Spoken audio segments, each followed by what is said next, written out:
Haven't we all seen it?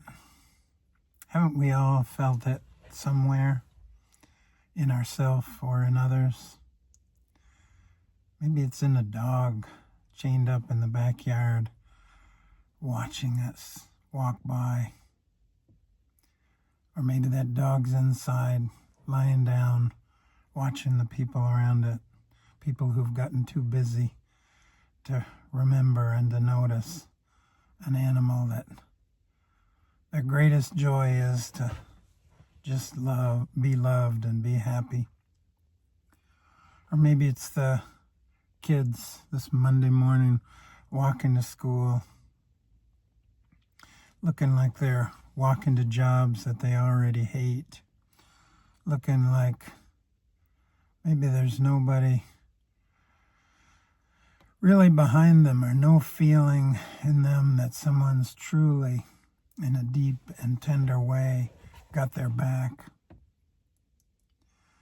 Maybe it's in an angry YouTube video of some black person talking about how this never seems to end, living in a country where you're always seen as wrong, where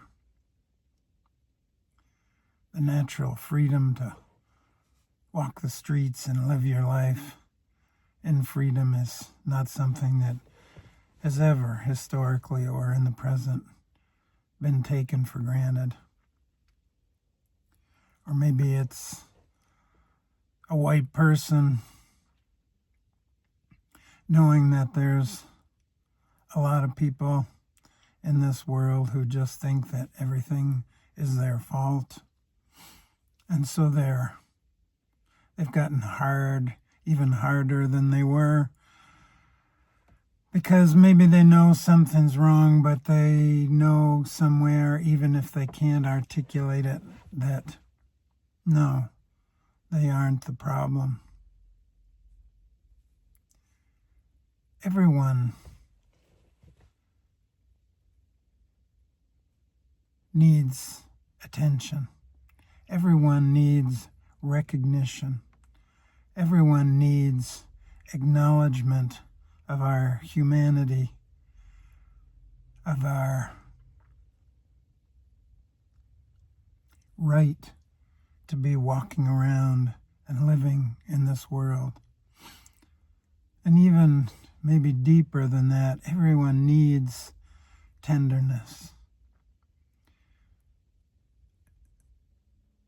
And I don't know what the world looks like to you, but it looks a whole lot to me like we're all starving for that tenderness. We're all looking for it in our own ways, or maybe we've just hardened off and gotten pissed off that it never happens and seems like it never will.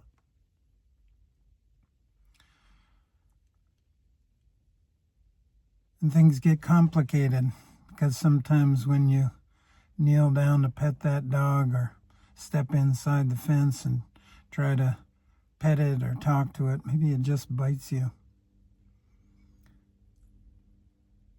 because it's never had an experience of trusting a human being or really being cared for. That can happen. Sometimes maybe you stop and talk to one of those kids on their way to school and they look at you like, who are you and why are you interrupting me on my phone?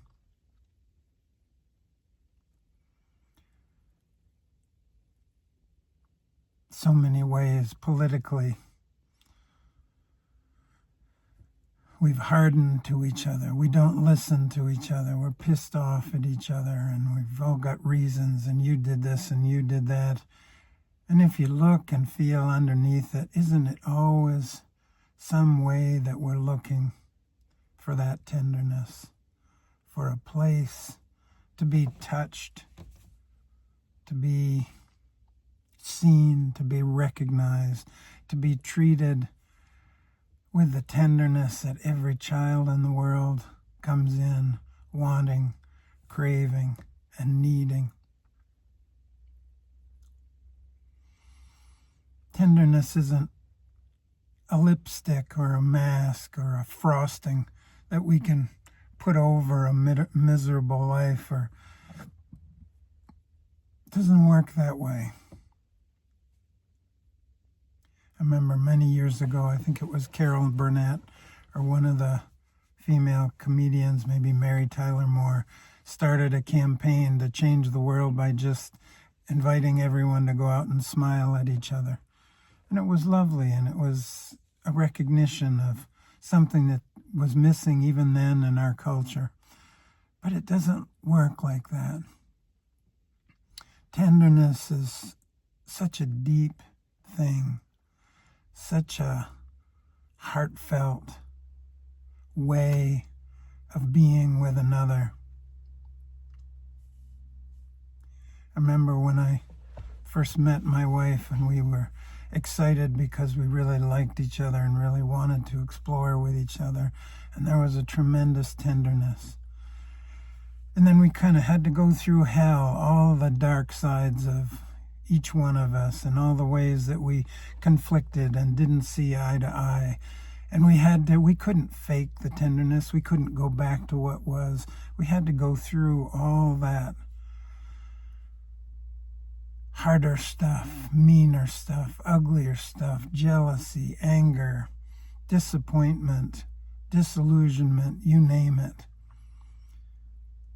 And we went through a lot of that. And of course, there's always more. But having gone through that tenderness is there between us.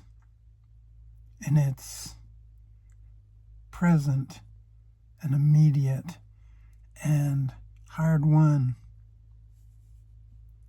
We can't fake it. Tenderness to me always has to start with a tenderness for ourselves, not a fake, materialistic, self-absorbed love or tenderness for ourselves, but a true, deep acceptance. Tenderness or self-love is the first step to me, is always about simply accepting ourselves as we are, not just for the things we want to push forward and pretend we are to the world, but also to all the meanest and darkest and ugliest parts of ourselves. I used to call this, when I was doing this work with myself, within myself, I used to call this loving what has never been loved. To me, that's where the greatest tenderness is born. When you not only stop to pet that dog, but you meet that dog at the pound, and it looks at you like you're one of 6,000 people who've walked by and never stopped to pay attention. And then you stop to pay attention and you ask the attendants to let it out of the pen, and you cuddle it, and then you end up taking it home. And the dog just can't believe its good fortune, and that after all this waiting, there's a place for it in the world, in life. All of us have those parts of ourselves, those parts that have been locked up, locked in the basement, locked away, shut down, told they weren't right, told they didn't belong, told they couldn't be here. That tenderness, that great tenderness, begins within finding that sweetness, that acceptance. It doesn't necessarily begin with sweetness. It might begin with, okay, I'm pissed off. I'm just going to be okay with this. That's the beginning of tenderness. Just letting whatever is here be here. Just letting whatever I am be what I am. Even if it's ugly, even if we think no one else could ever love it, we can find that for ourselves. And in that place, going into that place, getting to know those unloved parts of ourselves, There's such a deep breath of relief in our own selves, whatever anyone else may think of us. And then there's the opportunity to share that tenderness naturally, not as a forced act, not as a commitment, not as a resolution, but just as a natural sharing of tenderness. And again, tenderness is not a frosting we can put over a mean life. It doesn't work that way. And it's not that there aren't hard things that we need to work out. And it's not that there aren't hard things we need to say to each other and things we don't want to allow because they're hurting other people and hurting our culture. So this isn't a Pollyanna, sweet but superficial invitation. We got to do whatever we got to do. If we have angry conversations to have, we need to have those conversations. If we need to leave someone behind because they're toxic and they're not changing in the ways that we are changing, then we need to do that. It's not all sweetness and light. But the acceptance of the hardest things within us, the acceptance of the difficult, can lead to a kind of ease and a kind of tenderness with each other that's right here. But it's indescribable. And we can't know it until we have that tenderness within ourselves. We can't truly share it with another. We can't truly bring tenderness to our social, political situation until we have that tenderness within ourselves. And we can't have that tenderness with others unless we're also capable of having boundaries and clear sense of what we do and don't want and what we can and can't accept in an interaction or a relationship with others. Tenderness is deep, deep movement of the heart, a memory of our commonality with life around us, with each other, even with the ones we hate.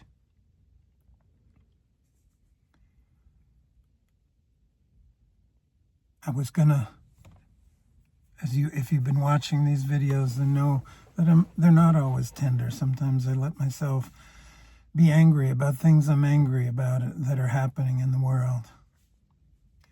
I was going to post one of those videos this morning, and I woke up. It's a cold, sunny, frosty November morning here in Vermont, and I just woke up feeling that tenderness within myself and for life and with everyone I saw as I drove here to this place to make the video.